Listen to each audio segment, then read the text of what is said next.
எந்த இதயம் ஏழைகளுக்காகவும் துயரப்படுபவர்களுக்காகவும் கண்ணீர் சிந்துகிறதோ அந்த இதயமே இறைவனின் இருப்பிடம்.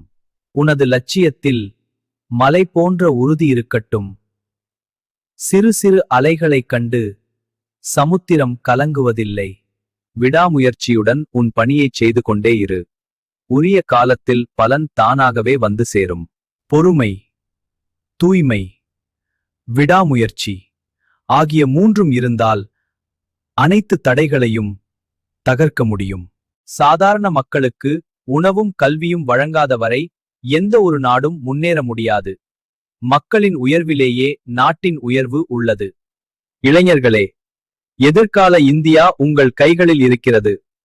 வீரத்துடனும் விவேகத்துடனும் எழுந்து நில்லுங்கள்.